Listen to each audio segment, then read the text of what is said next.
جسے مصطفیٰ سے محبت نہیں ہے، جسے مصطفیٰ سے محبت نہیں ہے، وہ جھولا اٹھائے جہنم میں جائے۔ گزارش کریں گے محمد ریحان سلموں سے کہ تشریف لائیں اور تقریر پیش فرمائیں۔ اس کے بعد تیار رہے محمد سالم، عبید الرحمن، محمد آصف آگے آ جائے تاکہ وقت بچے۔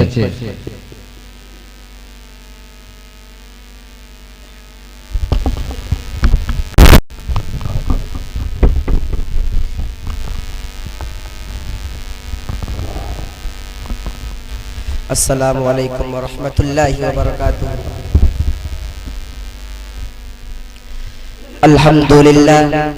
الحمدللہ رب العالمین، والصلاة والسلام علی سید المرسلین محمد وعلی آلہ واصحابہ اجمعین، اما بعد۔ قال اللہ تبارک و تعالی فی کلامہ المجید والفرقان الحمید، اعوذ باللہ من الشیطان الرجیم، بسم اللہ الرحمن الرحیم۔ قد افلح من تزكى وذكر اسم ربه فصلى، وقال النبي صلى الله عليه وسلم قرة عيني في الصلاة، او كما قال عليه الصلاة والسلام۔ شاعر کہتا ہے نقش قدم نبی کے ہیں جنت کے راستے، نقش قدم نبی کے ہیں جنت کے راستے، اللہ سے ملاتے ہیں سنت کے راستے۔ میرے واجب الاحترام اساتذہ کرام، علماء کرام، آج مجھے اجازت دیجئے کہ مذہب اسلام کے سب سے اہم رکن پر روشنی ڈالوں۔ وہ اتنا اہم رکن ہے کہ قرآن کی سینکڑوں سے زیادہ آیات میں اس کام کے کرنے کا حکم اور تاکید آئی ہے۔ میرے دوستوں، کوئی پیغمبر ایسا نہیں آیا جس کو اللہ تبارک و تعالی نے نماز کا حکم نہ دیا ہو اور اس نے اپنی امت پر اس کو پیش نہ کیا ہو۔ حضرت زکریا علیہ السلام کے بارے میں قرآن کہتا ہے فنادته الملائکۃ وهو قائم یصلی فی المحراب۔ حضرت موسیٰ اور حضرت ہارون علیہ السلام کو حکم ہوا اقیموا الصلاۃ۔ حضرت شعیب علیہ السلام کی قوم نے ان کو طانے دیتے ہوئے کہا یا شعیب وصلاتک تأمرک ان نترک ما یعبد آباؤنا۔ حضرت ابراہیم علیہ السلام اپنے پیارے بیٹے اسماعیل علیہ السلام کو ویران جگہ میں چھوڑنے کا مقصد بیان کرتے ہوئے فرمایا ربنا لیقیموا الصلاۃ۔ حضرت لقمان علیہ السلام نے اپنے بیٹے کو وصیت کی یا بنی اقم الصلاۃ، مجھے وہ صرف یہ بتلانا ہے، یہ کہنا ہے۔ حضرت آدم علیہ نبی علیہ الصلوۃ والتسلیم سے لے کر نبی کریم صلی اللہ علیہ وسلم تک کوئی زمانہ، کوئی دور، کوئی وقت ایسا نہیں گزرا جس میں نماز کا حکم نہ دیا گیا ہو۔ اللہ تبارک و تعالیٰ نے نماز کے دین کے لیے کسوٹی بنا کر بھیجا ہے جو فرق کرتی ہے کون متقی ہے، کون شقی ہے، کون مسلمان ہے، کون شیطان ہے۔ لوگ آج اس کو ولی مانتے ہیں جس کے تعویذ سے لوگوں کو آرام ملتا ہے، لوگوں کی نظروں میں ولی وہ ہوتا ہے جو صاحب کرامت ہوتا ہے۔ لوگ اس کو پیر مانتے ہیں جو لڑکا لڑکی پیدا ہونے کی بشارت دیتا ہے، لوگ اس کو اللہ والا مانتے ہیں جو غیب کی باتیں بتاتا ہے۔ آؤ میں آج آپ کو بتاتا ہوں ولی کی پہچان کیا ہے۔ آؤ میں آج آپ کو بتاؤں گا پیر کو مانو گے قطب کون ہوتا ہے، ابدال کون ہوتا ہے۔ ایک کسوٹی اس کو نبی آخر الزمان شہنشاہ دو عالم سرور کائنات خاتم الانبیاء آسمان سے جا کر لائے۔ اگر کوئی شخص اس پر پورا اترتا ہے یعنی نماز کی پابندی کرتا ہے، ولی بھی ہو سکتا ہے، قطب بھی ہو سکتا ہے، ابدال بھی ہو سکتا ہے۔ اگر کوئی شخص نماز نہیں پڑھتا اس کا جبہ کبہ پہننا، داڑھی رکھنا کچھ کام کا نہیں۔ نبی کریم صلی اللہ علیہ وسلم کا فرمان ہے، فرمایا بین العبد و بین الکفر ترک الصلاۃ۔ کیا فرمایا؟ بین العبد و بین الکفر ترک الصلاۃ، کہ بندے اور کفر کے درمیان صرف نماز کا فرق ہے۔ اولاد کی تربیت کرنے والوں آؤ تم بھی نبی کا فرمان سنتے جاؤ۔ صادق المصدوق رحمۃ اللہ علیہ نے فرمایا کہ بچہ جب 7 سال کا ہو جائے تو اس کو نماز کا حکم دو، اور جب بچہ 10 سال کا ہو جائے تو ترک صلاۃ کی صورت میں اس کی پٹائی کی جائے۔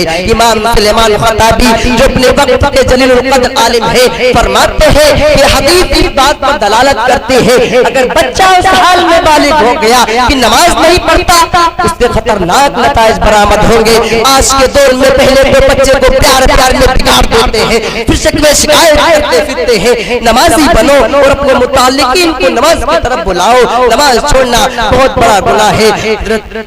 موسیٰ صلی اللہ علیہ وسلم کے پاس ایک عورت آئی, اس کی حالت یہ تھی کہ اس کا چہرہ روتے روتے سرد ہو رہا تھا. کہنے لگی اے اللہ کے رسول میں ہلاک و برباد ہو گئی. اس کی آنکھوں سے آنسو بہ رہے تھے. حضرت موسیٰ علیہ السلام نے معلوم کیا کیا ہو گیا ہے. اس عورت نے کہا اے اللہ کے نبی تجھ سے زنا کا صدور ہو گیا تھا, پھر لڑکا پیدا ہو گیا, ہم نے اس لڑکے کو قتل کر دیا. حضرت موسیٰ علیہ السلام فوراً غصے میں ہو کر کہا اے عورت چلی جا یہاں سے, تیرا کوئی علاج نہیں. وہ عورت نہایت دلبستہ اور مایوس ہو کر چلی گئی. وہ دو آسمان اور آسمانوں اور زمینوں کا مالک یہ سب کچھ دیکھ رہا تھا اور سن رہا تھا. فوراً اللہ کی رحمت جوش میں آئی. اللہ تبارک و تعالیٰ نے حضرت جبرائیل علیہ السلام کو موسیٰ کے پاس بھیجا. حضرت جبرائیل علیہ السلام نے کہا اے موسیٰ تم نے یہ کیا کیا, اللہ کی بندی کو ناراض کیسے کر دیا. اللہ تعالیٰ فرماتا ہے اے موسیٰ کہ آپ سب سے بڑا گناہ زنا کا سمجھتے ہیں. اے موسیٰ یاد رکھنا کہ زانی اور قاتل سے بھی بڑا گناہ جان بوجھ کر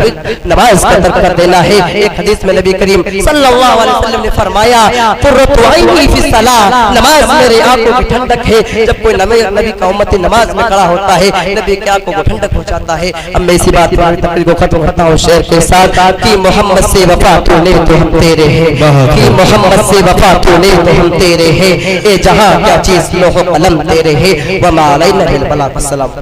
ماشاءاللہ سے کی تشریف لائیں اور تقریر پیش فرمائیں. محمد آصف صلی اللہ علیہ وسلم. السلام علیکم ورحمۃ اللہ وبرکاتہ. علیکم السلام.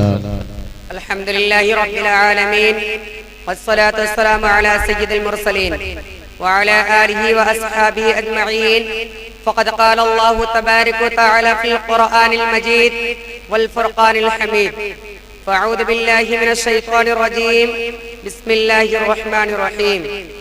ان الصلاة تنہى عن الفحشاء والمنکر. وقال رسول اللہ صلی اللہ علیہ وسلم بین العبد وبین الكفر ترک الصلاة.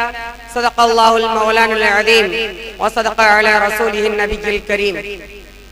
وہ سجدہ روح زمین جس سے کانپ جاتی تھی, وہ سجدہ روح زمین جس سے کانپ جاتی تھی, اسی کو آج ترستے ہیں منبر و محراب. محترم سامعین کرام, اللہ تبارک و تعالیٰ کا احسان عظیم ہے کہ حق تعالیٰ نے ہمیں اس متبرک و منور مجلس میں بیٹھنے کی توفیق دی. بہت دنوں سے قلب میں آرزو اور تمنا تھی کہ آپ حضرات کے روبرو نماز کے موضوع کو گفتگو بناؤں تاکہ خود کی اصلاح ہو جائے. خالق السماوات والارض نے امت مسلمہ اپنے حبیب محسن کائنات صلی اللہ علیہ وسلم کو بے بہا نعمتوں سے نوازا اور تحفہ سے سرفراز آتا رہا. ان نعمتوں میں ایک اعلیٰ و عرفہ تحفہ نماز کا تحفہ ہے. اللہ تعالیٰ نے حج کو فرض پر نازل فرمایا, زکوٰۃ کو فرض پر نازل فرمایا, ایمان کو فرض پر نازل فرمایا, روزہ کو فرض پر نازل فرمایا. لیکن جب نماز کی باری آئی تو رب کائنات اپنے حبیب محسن کائنات صلی اللہ علیہ وسلم سے کہتا ہے کہ ہم آپ کو ایک قیمتی تحفہ دینے والے ہیں. یہ تحفہ بہت ہی اعلیٰ ہے, یہ تحفہ بہت ہی عرفہ ہے, اور اعلیٰ و عرفہ شے کو اعلیٰ و عرفہ جگہ عطا کیا جاتا ہے. لہذا نماز کو عرش الہی پر بلا کر عطا کیا. برادران اسلام, توحید و ایمان کے بعد انبیاء علیہ السلام نے بھی نماز ہی کو اہمیت دی ہے اور نماز ہی کو تلقین کی ہے. قرآن پاک میں جگہ جگہ پر اقیم الصلاۃ کا ذکر کیا گیا ہے. کہیں پر یا ایھا الذین آمنوا استعینوا بالصبر والصلاۃ کا ذکر کیا گیا ہے کہ اے مومنو صبر اور نماز کے ذریعے مدد طلب کرو.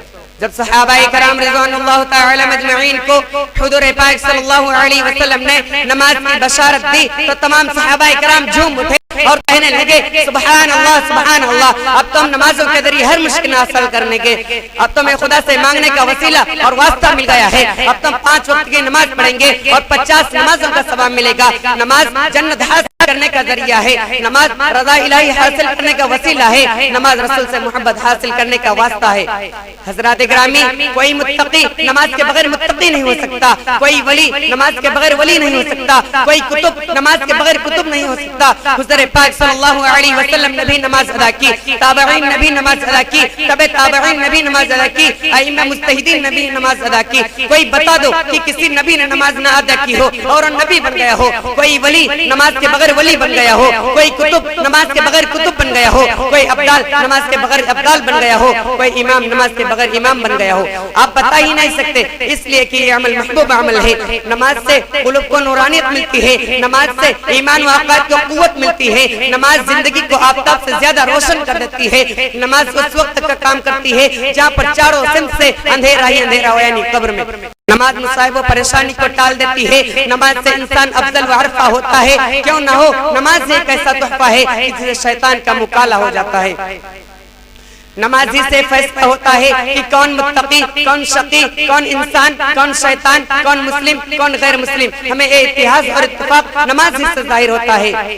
میں بغیر حوالے کے بات نہیں کرتا، مصباح شریف اٹھا کر صفحہ نمبر 58 پر دیکھو، حضرت جابر سے روایت ہے کہ نبی کریم صلی اللہ علیہ وسلم نے ارشاد فرمایا بین العبد و بین الکفر ترک الصلاۃ، کہ بندے اور کفر کے درمیان صرف نماز کا ترک کرنا ہے۔